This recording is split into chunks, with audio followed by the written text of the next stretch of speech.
Another edition of Riding Home. We know Carson Beck's a starting quarterback. Practice today. Comments. I watched the defensive front the whole time. Yeah, I watched the offense a lot.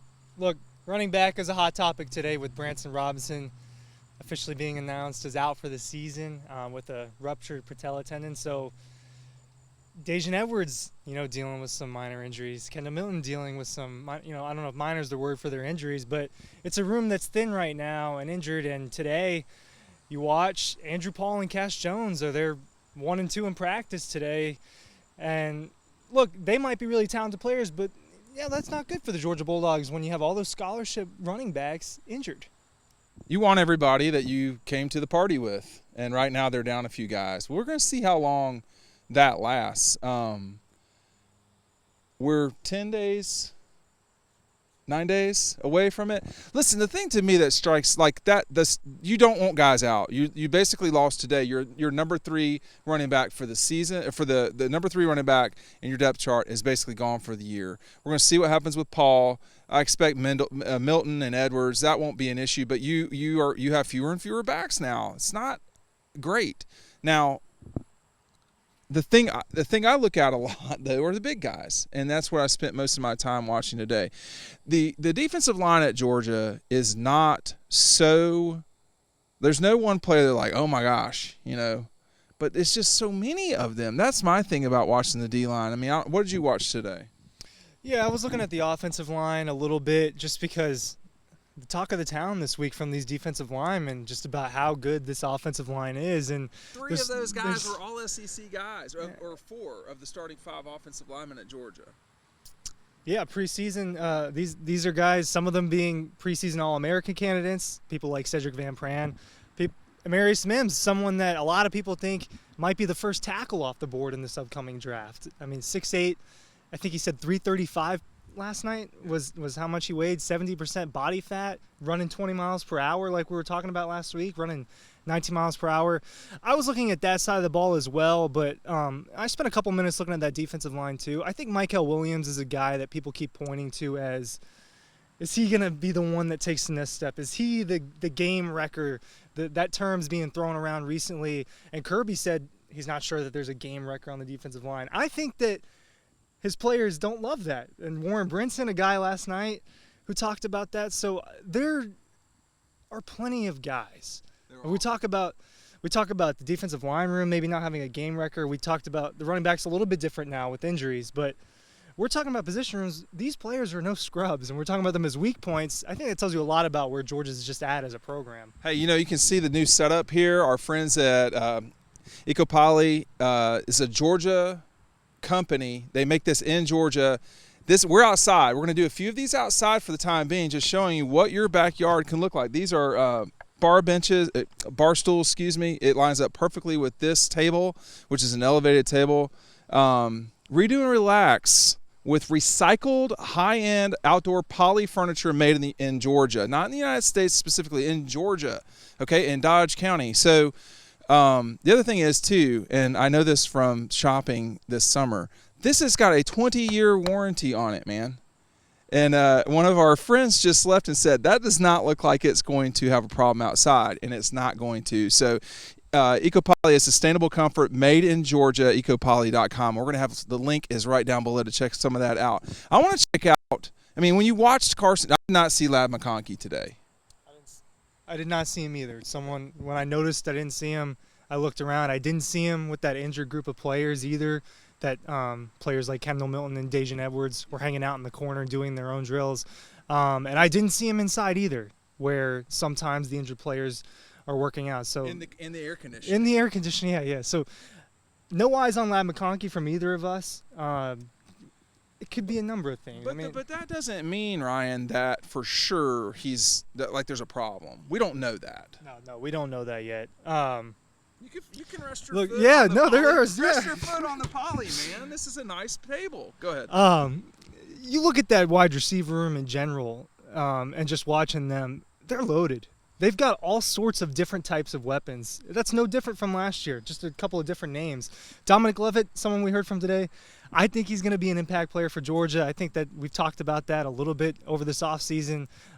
He's shifty, man. him and Lab McConkey and Makai Muse, someone we were talking about earlier today. Yeah, so we were talking to somebody who was at the scrimmage, and just, obviously we talked to, but this was the first time we talked to this person. They said that Muse looked good. So there are some guys that are sort of on the periphery of the world, so to speak, that people aren't thinking about. Cash Jones being another one, but there's no question. Listen, when your defense, when your running backs are that sort of thin, it's not an ideal situation to be in, and I think that is problematic. Now, Mike said the other day, Mike Bobo, Georgia's offensive coordinator, said, there's ways around that, but it is thin. Now back people away from the ledge on that front. Is it possible, or is this like a real? You want to back? No, go ahead. The defensive line for Georgia is probably right. This probably is it all ties together. Okay. It probably is one of the best. They all play on the same team? They all play together, man. It's a string. The offensive line probably will be the best in the country, if not just one of the handful of best units in the country. Carson Beck's a capable quarterback. They have been creative the last couple of years. You saw how creative they were with Todd Monken. And when they had a player like Kenny McIntosh, what they could do to kind of stretch their running game into the short passing game. They're going to continue to do that with these other running backs. It's not just going to go away. If we're trying to talk people off the ledge, there's that. The other guys are talented. There's your other point. Cash Jones is fast. He might be the fastest one in that group. I don't think that's crazy to say. You saw him score that touchdown against Vanderbilt. Roderick Robinson's a big running back. I've seen the Georgia defense have trouble tackling him in practice. People are excited about Andrew Paul. I want to watch Andrew Paul play. I feel like we've been talking about Andrew Paul for a year now. I'm ready to watch him play.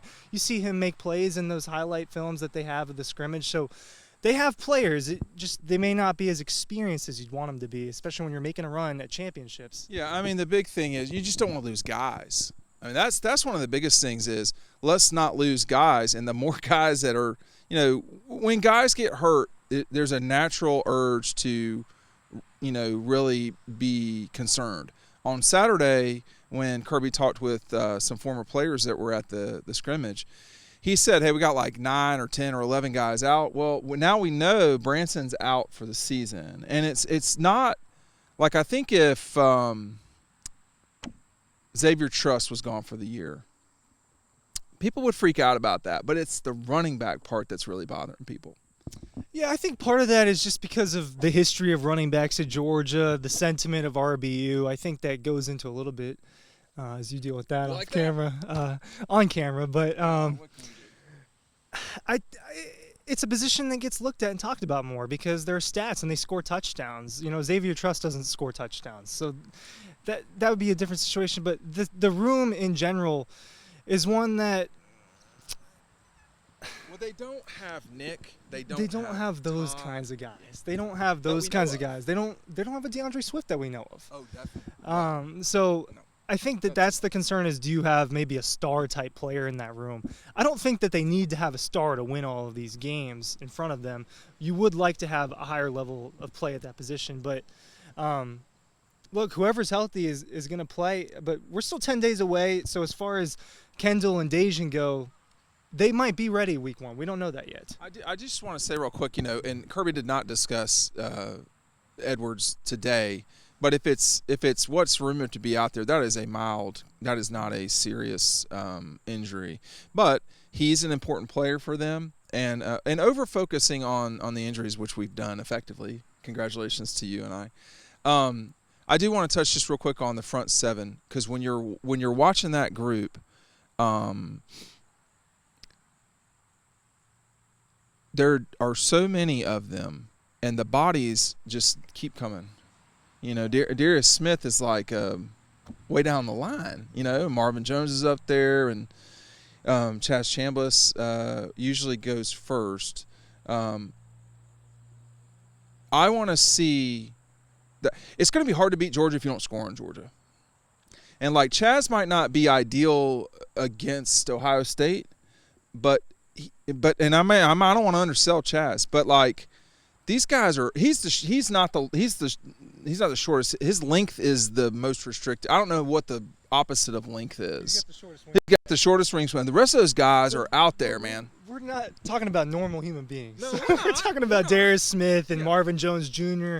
Another guy I think is gonna get game action. 35, Damon Wilson, as an outside freshman pass rusher. He looks normal next to them, and Chaz Chambliss is not a normal fit human being. Yeah. So, we're talking about guys that are 6'6", just absolutely long. Look at that photo that we have of the missed field goal against Ohio State. Look at Darius Smith in that image. That's all you need to see to just see how long he is. Yeah, the other thing too, Ryan, is that they've got such they do too have. Not all the guys are long necessarily. I mean, Chaz is not, but I'm not worried about Chaz Chambliss. I'm just saying his length doesn't seem as stretched out as, say, Smith, Jones. Give me some other outside guys. Well, but let me not skip out on the D line. Okay, so you've got Mikael Williams, Nazir. Warren Brinson for sure is a person I would pay attention to as we get closer to this season. But it's just guy after guy after guy after guy. I was very impressed with the front seven today. Yeah, I think that they have depth. They have depth at that position. The question hasn't been about that. The question has been, do they have a superstar? And they might by the end of the season. They might. That's what Warren Brinson said. He was like, "Well, hey, just wait and see." I want to move back a couple position groups to the secondary because I was watching them inside for a couple minutes. Kamari Lassiter still in a non-contact jersey, but he's drilling. And one of the position groups that's still in the middle of a battle to decide who it's going to be is who's going to be on the other side of Kamari Lassiter. Today it looked like Dalen Everett, in drills. Today it looked like Dalen Everett, second-year guy. I think he was a 4-star from Florida, right? Well, he's not without gifts as well. I mean, they're loaded up in that second. Look at Nyland Green, man. I mean, this whole secondary, in football. Oh, I'm almost off. In football, I just want to stand up and show how tall these are. In football, you're going to lose guys, and I think if your worst case scenario for a season is you lose a guy that's a third-string guy, although he plays a lot, then you're doing okay. But let's just see how this season progresses, as Warren Brinson would say. I think that this is a really, really good team. You didn't want to lose who you lost, but, I say it's going to be really hard to score on these guys. That's all I got. No, I agree with you.